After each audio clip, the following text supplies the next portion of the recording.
Hello, hello. Welcome to another episode of Tagalog Time with Bat. This is episode 3, and we will be learning how to conjugate Tagalog verbs in the present tense. I encourage you to go back and watch episode 1 and 2 if you have not watched them yet.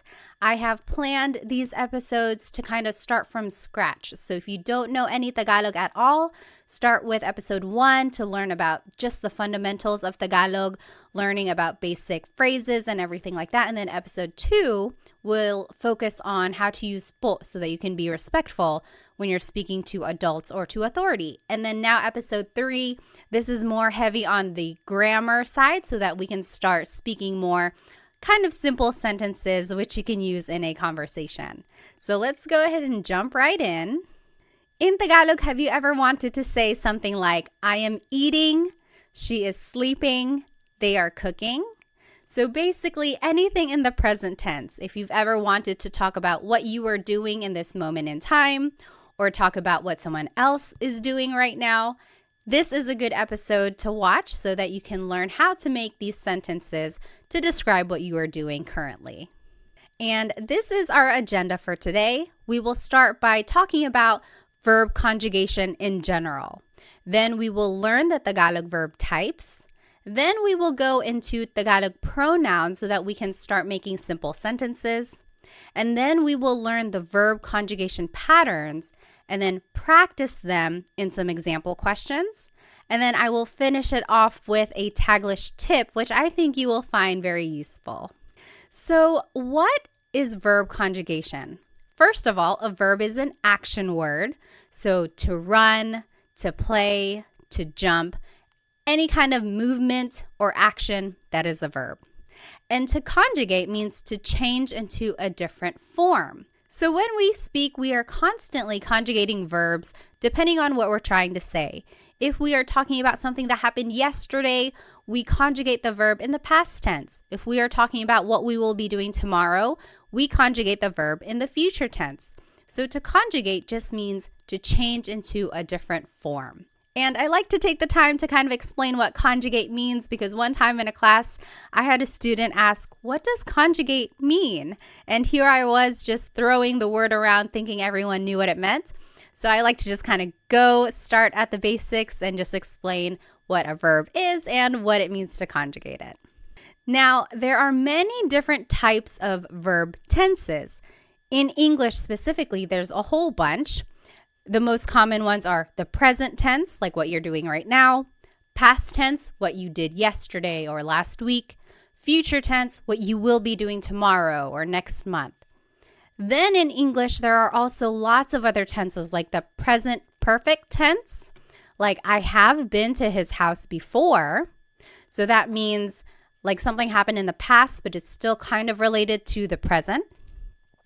Then there's the pluperfect tense. I had eaten lunch. So that's something that happened in the past. It's done. It happened at a specific moment in time. And then there are just so many more verb tenses out there, especially in English. But in today's class, we will focus on how to conjugate verbs in the present tense. Alrighty, so in Tagalog, there are 5 main types of verbs in Tagalog. Mag, ma, in, and e verbs. Now, what makes them different is that some verbs are actor-focused and some are object-focused and some are both. So what does that mean? An actor-focused verb means that the subject is doing the action. For example, the boy is playing. Here, the subject is the boy and he is doing the action. He is playing. Whereas in an object-focused verb, the action is being done to the subject. For example, wash the dishes. Here, the subject are the dishes, and they are being washed. So the action is being done to the subject. So that's the difference between an actor and an object-focused verb. And the difference between them will be important when we are determining the type of sentence that we're going to make. So we'll see that more in the examples later on. Alrighty, so speaking of subjects, let's learn some subject pronouns. Ako means I. Ka means you singular, so it's just you by yourself, one person. Siya means he or she. And I want to point out that siya is gender neutral. That means you have to listen for the context of the sentence to determine who that person is talking about. And also, take a look at the spelling. It looks like it should be pronounced siya, but it's actually pronounced siya, siya. There are some regions in the Philippines that might pronounce it siya, but for the most part, in the central Luzon, Tagalog-speaking areas, it's pronounced siya, siya. Next, sila is they. Tayo is we inclusive. Kami is we exclusive. So in Tagalog, it's interesting. There are two types of we. In English, we just say we, and then you have to kind of distinguish who you're talking about, like we who. So in Tagalog, if everyone is included, that's tayo. So you and me and everyone in the room, we are all eating, kumakain tayo.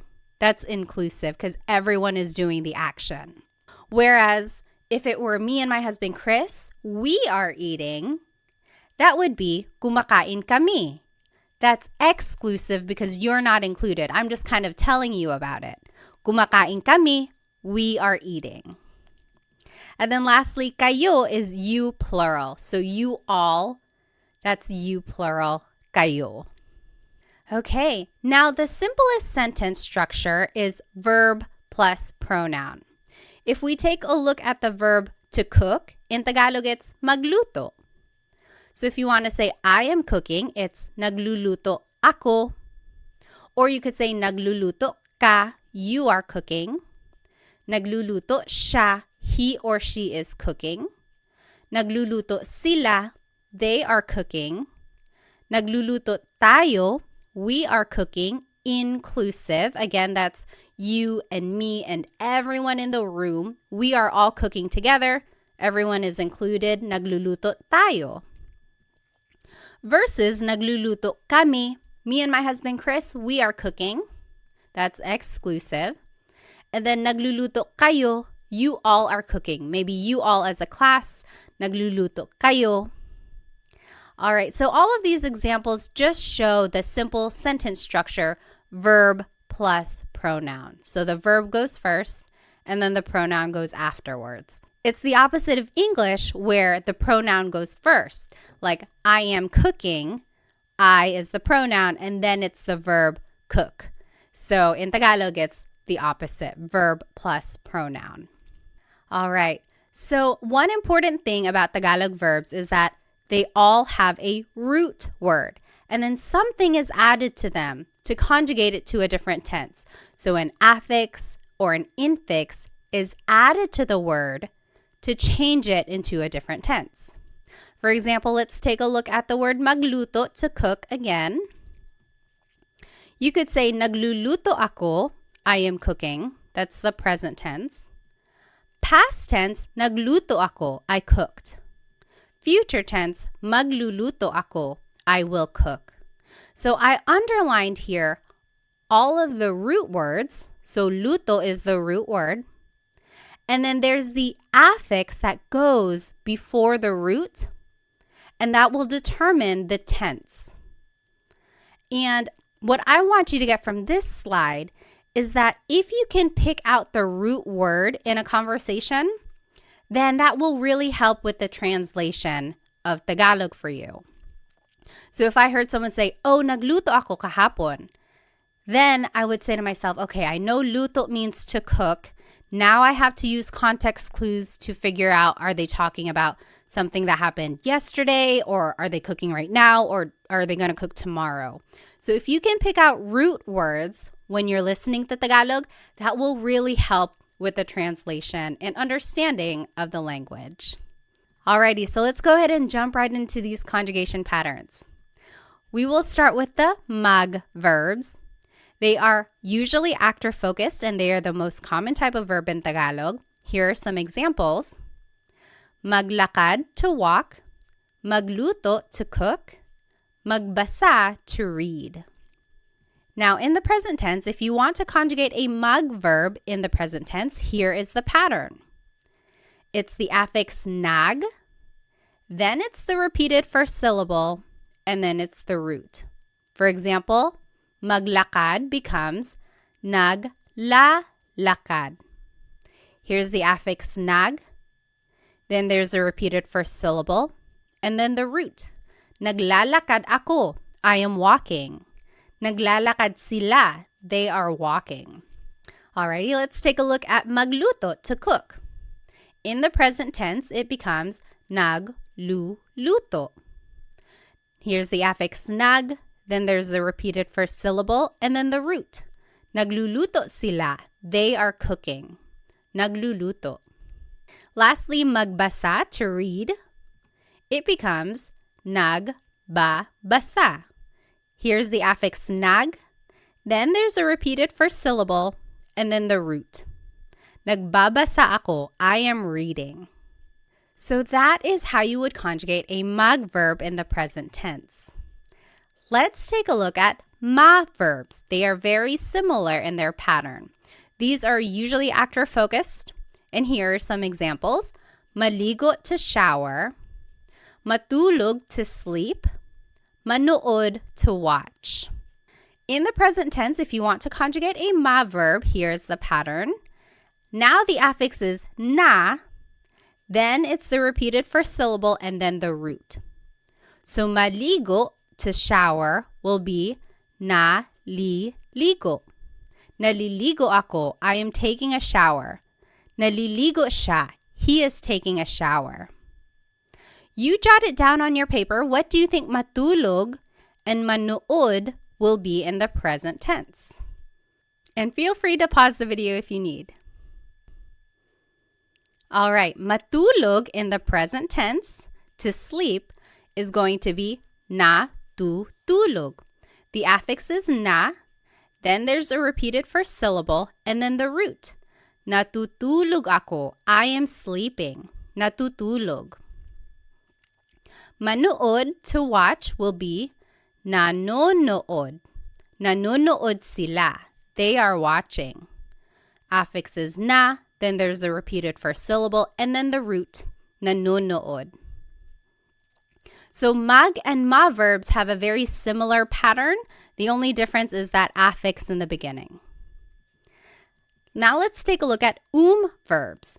These can be actor or object focused, depending on the context. And here are some examples. Kain is to eat. Takbo is to run. Tawa is to laugh. Now you might be wondering, why are these verbs? Doesn't appear in the word at all. It's because is the infix that goes into the word when you are conjugating it. So in the present tense, to conjugate an verb, the infix goes between the first and second letter, and then it's the root at the end.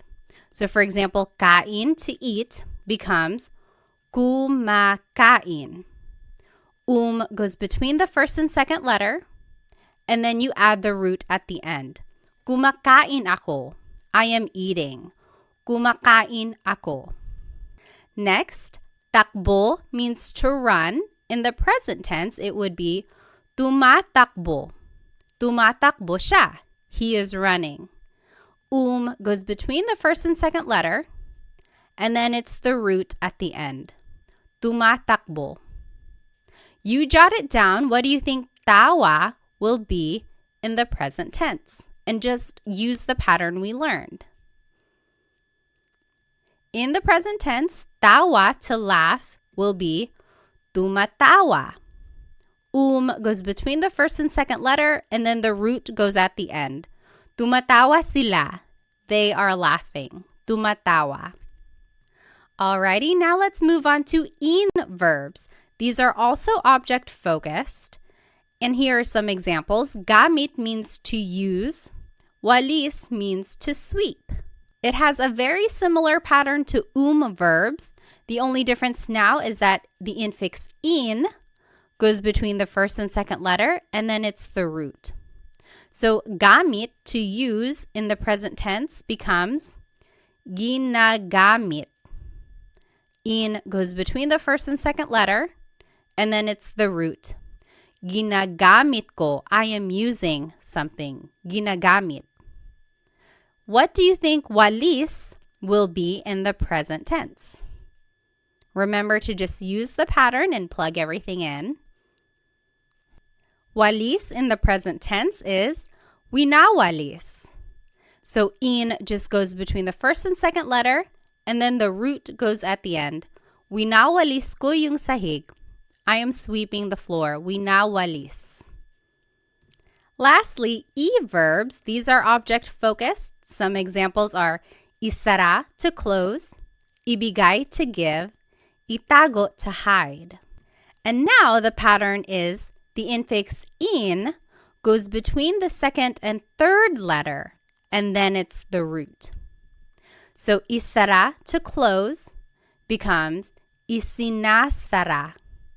Isinasara. So in goes between the second and third letter, and then the root goes at the end. Isinasara ko yung pinto. I am closing the door.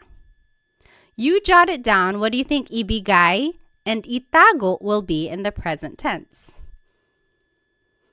In the present tense, ibigay, to give, will be ibinibigay. Ibinibigay. In just goes between the second and third letter, and then it's the root at the end.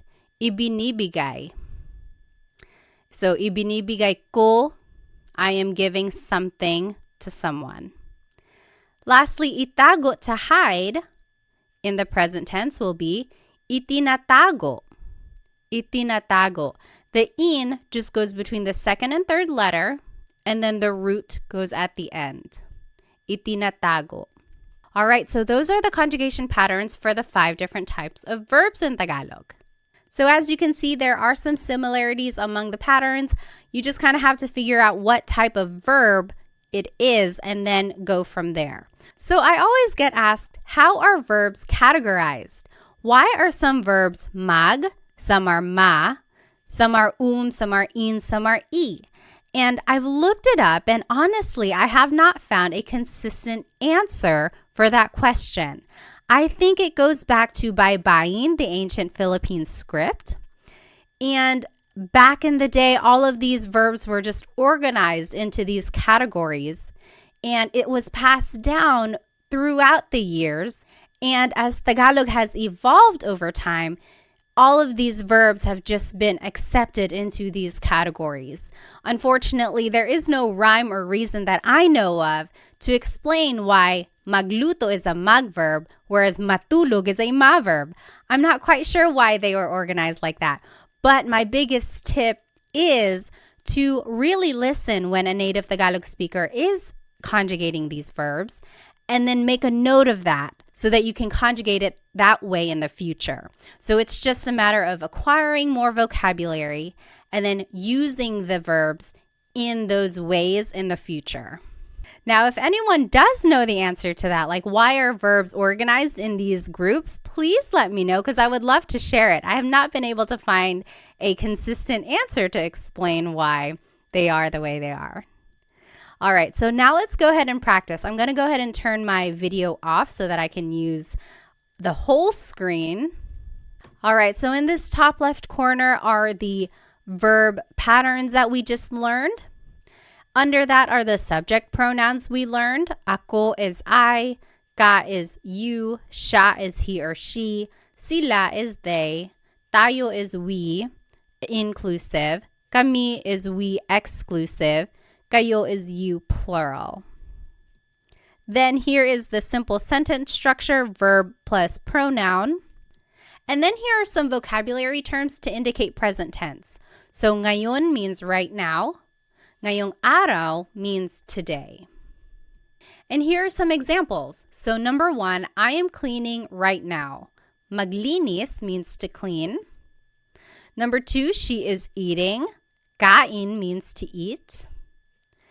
Number 3, you all are cooking. Magluto means to cook. Number 4, we are walking. Maglakad, inclusive. Number 5, they are sleeping. Matulog. And number 6, we are watching TV. Manood, exclusive. So let's do number 1 together just so we are all on the same page. Remember our sentence structure here, verb plus pronoun. So the verb for to clean is maglinis. In the present tense, it's naglilinis. So mag verbs, remember the pattern is affix nag, then there's a repeated first syllable, and then the root. Naglilinis, then I, the subject pronoun for I is ako. And then right now, ngayon. Naglilinis ako ngayon. I am cleaning right now. Naglilinis ako ngayon. You take a minute and do the last 5 questions and then we'll go over it. And feel free to pause the video now if you think you'll need more time. All right, so let's go ahead and do number 2. She is eating. Kumakain siya. Remember, kain is an verb. So the pattern for verbs is the infix goes between the first and second letter, and then it's the root. Kumakain siya. Number 3, you all are cooking. Nagluluto kayo. Nagluluto kayo. Number 4, we are walking. Naglalakad tayo. So remember, inclusive means everyone is doing the action. Tayo is the inclusive form of we. Number 5, they are sleeping. Natutulog sila. Natutulog sila. And lastly, we are watching TV. Exclusive. Nanonood kami ng TV. So not everyone is doing it. It's just me and someone else. Nanonood kami ng TV. So the TV just goes at the end. Nang means some or a thing. We are watching some TV. Now I want to take a look at this phrase, she is eating. Kumakain siya. Kain is a good example of a verb that can be actor or object focused. So we just learned kumakain siya. She is eating. But you could also say kumakain siya ng kanin. She's eating some rice. Or kumakain siya ng saging. She's eating a banana. So ng can mean some or a thing. And in all of these examples, kain is being conjugated as an verb. But you could also say, kinakain niya yung cake. She is eating the cake. Or, kinakain niya yung pandesal. She's eating the pandesal. Pandesal is like a sweet bread that's usually eaten for breakfast. So these last 2 examples, kain is being conjugated as an verb. What's the difference here? When kain is being conjugated as an verb, it is an actor-focused verb. So in these examples, it's like asking, what is she doing? Oh, she's eating. She's eating some rice. She's eating a banana. What is she doing? Versus when it's an object-focused verb, it's almost like you're asking, what is she eating? Oh, kinakain niya yung cake. She's eating the cake. Or kinakain niya yung pandesal. She's eating the pandesal. So when it's an actor-focused verb, it's more answering the question, what is she doing? In an object-focused verb, it's like answering the question, what is she eating? So there you can kind of see the shift in the focus of the sentence. Is it more focused on what the subject is doing or focused on what the subject is eating? So I think that's very interesting how the verbs can take on a different kind of focus depending on the context of your sentence. All right, so let's go back to the examples we just did. If you look closely, you'll notice that all of these examples are mag, ma, or verbs. That is because they are all actor-focused, meaning you can use a subject pronoun like we were using. However, if you want to use an in or verb, now you have to actually use a possessive pronoun. And the idea here is that for in or verbs, Since the object is the focus of the sentence, it's almost like you are in possession of that object, so you have to use these possessive pronouns. So let's take a look down here in the bottom left corner. Here are possessive pronouns. Ko means my or I. Mo means your or you singular. Niya means her or his, he or she. Nila means their or they. Natin means our or we inclusive. Namin means our or we exclusive. Ninyo means your or you plural. So you might be wondering, how can it mean my or I, your or you? Because you can use these pronouns in different ways. So you could say like, bahay ko, my house, or bahay mo, your house. So when you're attaching it to an object, it takes on the possessive quality of like my or your or his or her. But when you're using it in a sentence with an object-focused verb, then it takes on the translation of I, you, he or she. So now this is the sentence structure we will be using when we use an in or e verb. Verb plus pronoun, like we were just doing. Then it's the word yung, and then it's the noun. A very similar word is ang, A-N-G. That also means the. However, yung is specific. It's like that thing. So for our purposes, let's just use yung because it's a little bit more specific to the examples we will be going over. And then again, here are some vocab words to indicate present tense. Ngayon means right now. Ngayong araw means today. And here are some examples. I am using the car, and I gave you some vocabulary words. Gamit means to use. Coche is car. Number 2, he is closing the door. Isara means to close. Pinto means door. Number 3, you all are sweeping the floor. Walis means to sweep. Sahig means floor. Number 4, they are hiding the toys. Itago means to hide. Mga laruan means toys. So this is interesting. If you want to make a noun plural, you have to add the word mga in front of it. It's not like in English where you just add an S at the end. To make a noun plural, you have to add this word mga. So let's do the first one together. Just so we're on the same page, keep an eye on your new sentence structure here, verb plus pronoun, then yung, then the noun. So I am using the car. Gamit is to use. In the present tense, it's ginagamit. Remember, the in just goes between the first and second letter, and then it's the root. Ginagamit, and then the pronoun I in the possessive pronoun is ko. And then yung car is coche. Ginagamit ko yung coche. I am using the car. Ginagamit ko yung coche. So as you can see, we just kind of plugged everything into this sentence structure. And then we also used the pattern that we learned for these different types of verbs. So go ahead and take a minute. You do the last 3 examples and then we'll go over it. Feel free to pause the video if you need. All right, let's do number 2. He is closing the door. Isinasara niya yung pinto. Isinasara niya yung pinto. So the pattern for e-verbs, the in just goes between the second and third letter, and then it's the root. He, as a possessive pronoun, is niya.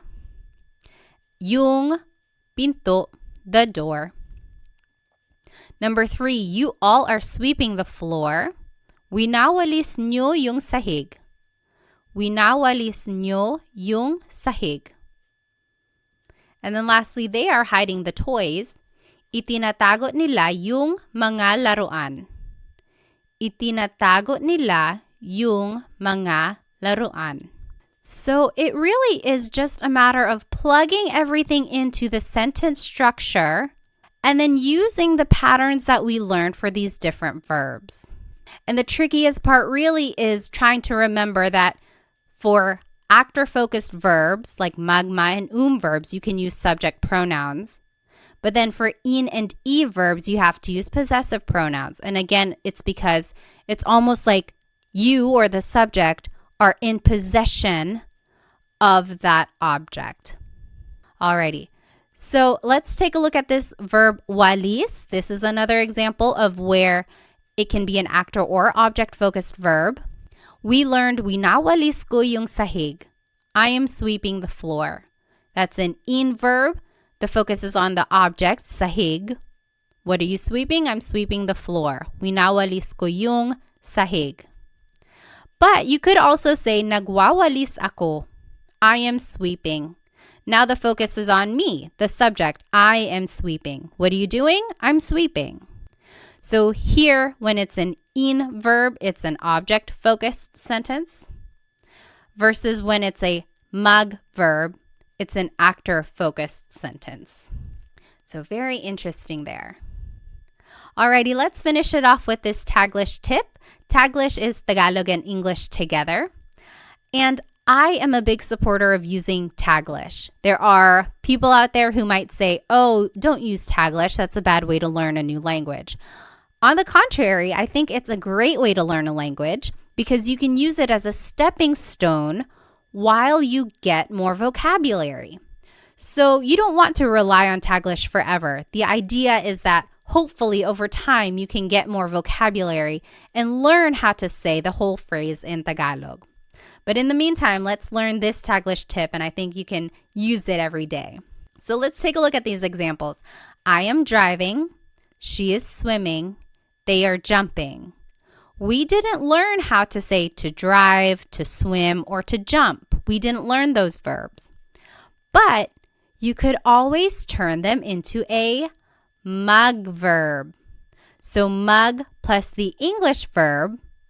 And then you could just conjugate it in the present tense using the pattern we learned. Affix is nug. Then there's a repeated first syllable and then the root. And then use the subject pronouns like we learned. So what if for number 1, I said, I am driving, and I told you to use the verb mug drive. Now you could conjugate it as nagdadrive ako. So you see there's the affix nag. Then there's a repeated syllable, more like a repeated sound. And then there's the root. Nagdadrive ako. I am driving. Nagdadrive ako.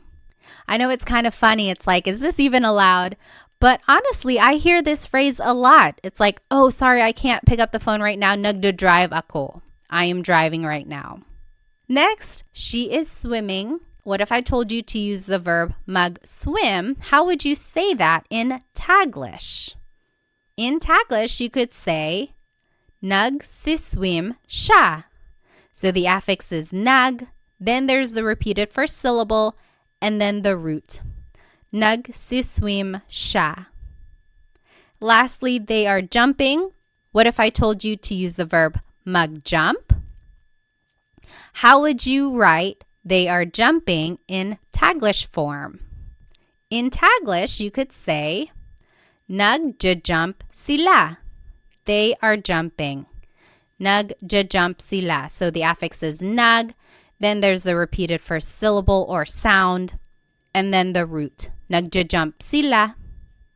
So I think this tip is useful, but again, try to go back later on and try to figure out what that word is in Tagalog so that you can say the whole phrase in Tagalog. So to drive in Tagalog is magmaneho. So nagmamaneho ako. I am driving. To swim in Tagalog is lumangoy. So lumalangoy siya. She is swimming. And then to jump in Tagalog is talon. Tumatalon sila. They are jumping. So try using Taglish whenever you can because I think it's a great way to practice using the sentence structure. You also get to practice using the different pronouns, and also it's a way to practice the conjugation patterns that we learned. And then also, of course, it's a good way to gain vocabulary when you go back and look up what these words actually are in Tagalog.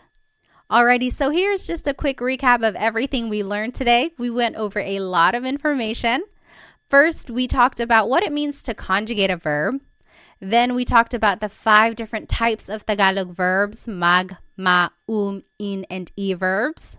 Then we talked about different Tagalog pronouns, so subject pronouns for actor-focused verbs, and then possessive pronouns for object-focused verbs. Then we learned the different conjugation patterns for all of these verbs and even did some practice questions. And then we finished it off with a Taglish Tip, which I hope you can start using in a conversation.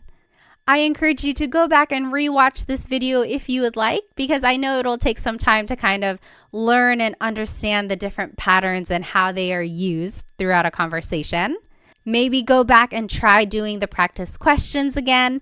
And then, of course, try using the Taglish Tip that I taught you so that you can start using a little bit of Tagalog every day. And if you would like some more Tagalog resources, please find me on Instagram, TikTok, and Facebook.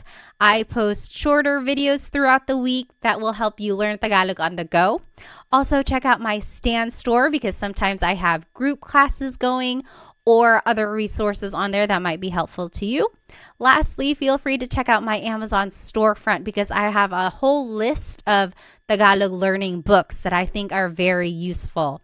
There are some in there that are very comprehensive with some practice quizzes and assessments, and then there are some that are quick and easy reads that will help you learn Tagalog very quickly. So feel free to check out those other resources that I put together for you. Thank you so much for spending some time with me today. Keep an eye out for the next Tagalog lesson where I will be teaching how to conjugate verbs in the past tense and the future tense. And I think it will go a little bit quicker if you were able to follow along with this lesson because now it's just a matter of learning a new pattern and learning new infixes and affixes. Wherever you are in your Tagalog learning journey, I am here to support you. So thank you so much. I'll see you in the next episode. Paalam!